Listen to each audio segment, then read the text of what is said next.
Family Integrated Care itu diharapkan orang tua bisa juga memberikan stimulasi pada bayi ya, gimana pun juga suara orang tua, sentuhan orang tua ya, itu akan merangsang semua sensorik bayi ya. Bayi-bayi yang sudah stabil ini segera untuk dilakukan adalah Kangguru Mother Care. Ini adalah satu kegiatan yang sangat sederhana ya sebetulnya, tapi impactnya besar sekali.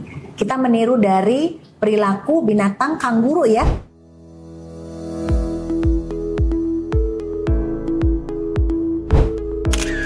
Bunda Podcast.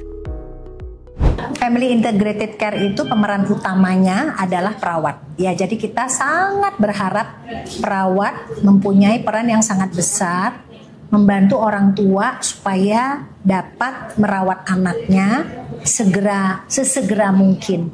Nah, di saya disertai 2 orang perawat yang sudah senior ya. Linda udah berapa lama di sini? Sudah 24 tahun. 24 tahun.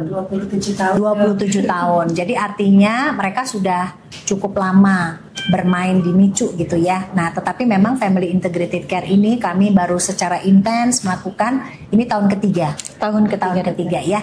Jadi kita akan ngobrol santai dengan mereka. Apa yang mereka kerjakan sejak bayi itu pertama datangnya. Kebetulan kita hari ini punya bayi triplet ya, yang lahirnya berapa kilo Mbak? Yang triplet? Nah, kira-kira aja 1,5, 1,2 dan 2,1 dok. Ya. Yang kembar 1,530 kilo dan 1,4 ya. Jadi artinya bayi kembar ini biasanya lahirnya kan 32 minggu ya. 32 minggu. Yang kembar 30 minggu dokter. 30 minggu ya. 30 minggu. Yang triplet 32 minggu. 32 minggu ya. Jadi semuanya memang bayi-bayi kecil ya, di bawah 35 minggu, 36 itu biasanya udah 2 lagi, biasanya masuk NICU. Nah, yang pertama nih yang kita bahas yang kembar ya. Yang kembar ini kita tidak sempat untuk mempersiapkan ibu. Belum ada antenatal, belum ada ya. Jadi artinya saat lahir tentu saja ibunya, semua ibu tidak berharap bayinya lahir prematur. Semua dokter, semua rumah sakit juga tidak berharap. Tapi ini bayi lahir baru belum sampai 32 minggu ya, 30 minggu dan 32 minggu. Nah, Linda sebagai koordinator di sini dan Ratna sebagai orang yang membantu untuk Family Integrated Care, biasanya apa yang dikerjakan pada ibu di awal-awal atau pada ayah? Biasanya kan ibunya masih di ruang operasi atau ruang pemulihan atau di kamar. Biasanya ayah yang kesini duluan ya. Nah, itu apa yang dari awal dulu nih? Oh ya, terima kasih dokter untuk kesempatannya sharing sedikit dengan tentang PCare di NICU ya dok. Yang pertama kita lakukan saat bayi dirawat di NICU, kita pasti mengenalkan pelayanan PCare kepada orang tua. Kegiatannya mungkin tidak langsung kita kerjakan pas saat masuk. Jadi setelah orang tua siap dengan sudah kurang kecemasannya karena bayinya dirawat di sini NICU, baru kita masuk dengan memberikan edukasi dokter. Kita perkenalkan apa itu PCare, tujuan, manfaat serta kegiatan apa sih yang ada di NICU kita. Nah, di situ nanti orang biasanya tua dibantu dengan lembar balik ini ya. Betul, kita ada siapkan ini dokter. Ini ini aja.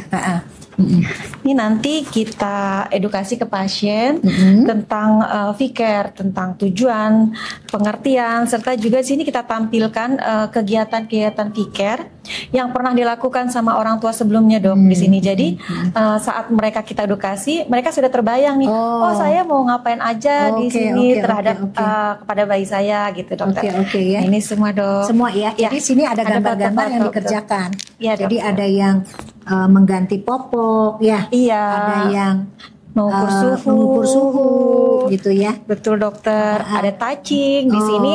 Orang tua nggak hanya sekedar touching, jadi kita edukasi tidak sekedar menyentuh. Betul. Tetapi dengan mengajak komunikasi, bernyanyi, jadi bonding sama bayi yang di NICU tetap terjalin walaupun mereka terpisah dok. Oke. Ini bagus banget ya, karena Family Integrated Care ini sebenarnya kuncinya adalah melibatkan orang tua secepat mungkin. Perawat-perawat adalah orang yang membantu untuk melatih orang tua untuk ngapain saja. Betul, dan orang tua itu diinformasikan bahwa ruang NICU ini terbuka untuk mereka. Betul, kapan dokter. saja mereka Betul, masuk. kita tidak membatasi jam kunjung. Oke, ya. Jadi family integrated care itu diharapkan orang tua bisa juga memberikan stimulasi pada bayi ya. Gimana pun juga suara orang tua, sentuhan orang tua ya, itu akan merangsang semua sensorik bayi ya. Jadi dia menyentuh ya, kemudian dia bernyanyi atau dia mengajak bicara, itu akan memberikan input pada otak mereka. Biasanya bayi-bayi NICU ini atau bayi-bayi prematur itu dia punya faktor risiko untuk gangguan perkembangan ya. Seringkali bayi-bayi yang di NICU atau bayi-bayi lahir kecil itu seringkali ada terlambat bicara ya, karena memang intensitas untuk mendengar suara dari orang tua itu dia berkurang. Nah, biasanya kan walaupun di sini ada perawat, tapi mereka tidak secara intens melakukan stimulasi. Nah, kalau orang tua masuk, tentu saja itu akan dikerjakan pasti dengan baik. Nah, salah satu stimulasi atau salah satu kegiatan yang kita harapkan bayi-bayi yang sudah stabil ini segera untuk dilakukan adalah Kangguru Mother Care. Ini adalah satu kegiatan yang sangat sederhana, ya sebetulnya, tapi impactnya besar sekali. Kita meniru dari perilaku binatang kanguru ya, di mana kanguru itu pada umumnya dia melahirkan prematur ya. Jadi bayi-bayi kanguru yang buta, tuli ya, terus kulitnya mulus nggak ada bulu, itu kecil-kecil lahirnya dan dia akan meraih di kantong ibunya, di mana di situ ada payudara ya. Jadi akan menuju ke sana. Nah, itu juga kita tiru dalam kegiatan Family Integrated Care yang kita sebut Kangguru Mother Care. Nah, Ratna salah satu perawat di sini yang sudah senior banget ya, udah banyak lah membantu bayi gitu. Apa biasanya yang dikerjakan pada tahap-tahap seperti kangguru ya? Jadi biasanya kan ibu-ibu kalau mau dipasangin mungkin dia mau diapain gitu ya? Apa ada penjelasan atau langsung dipasang aja atau seperti apa? Enggak. Atau mungkin juga dilihat bayi yang mana yang kita bisa lakukan kangguru biasanya gitu. Biasanya sih sebelumnya kita itu kan ada kategorinya nih dokter, bayi seperti apa sih yang sudah boleh kita kerjakan kangguru. Biasanya di sini kita lihat dari berat badannya dulu. Kalau sudah di atas 1.500 baru kita mulai kerjakan kangguru. Terus anaknya juga stabil, tidak pernah ada hipotermi, baru bisa kita kerjakan. Pertama-tama kita kasih edukasi dulu ke orang tuanya, caranya, pengertiannya, manfaatnya, baru kita mulai prakteknya. Nah biasanya kalau praktek itu tahap-tahapnya seperti apa ya? Misalnya kan tadi ya tidak ada hipotermi, tidak ada apnu, bayinya cukup stabil. Itu biasanya beberapa hari setelah dilahirkan atau setelah di sini?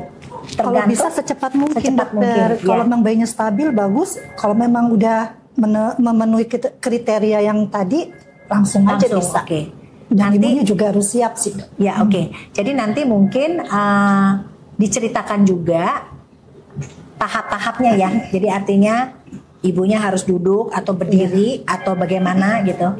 Biasanya sih kita selalu menyiapkan bayinya dulu. Kita cek bayinya itu suhunya, terus tanda-tanda vital lain seperti heart rate ataupun saturasinya. Bila semuanya stabil, suhunya normal di atas 36,5 sampai 37,5 itu udah layak untuk kita kerjakan PMK dokter.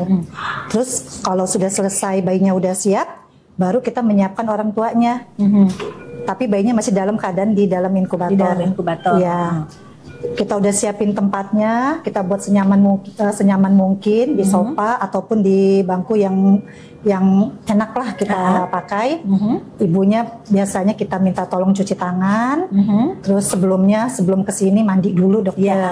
Setelah itu minta tolong dibuka bajunya, baru kita pasang kain PMK-nya. Jadi dia dalam keadaan duduk ya? Bisa dalam keadaan duduk, bisa dalam keadaan berdiri. Senyamannya dari ibu aja. Kalau lagi kesakitan, ya mungkin bisa duduk. Kalau memang udah fit, sehat, bisa berdiri. Nanti setelah dia terpasang, baru bayinya dimasukkan ke kita kantongnya. pasang dulu kainnya. Setelah itu baru bayinya kita masukkan ke kantongnya. Dan satu lagi bayinya juga tidak memakai baju dok, hanya memakai diapers, itu pun seminimal mungkin. Ya.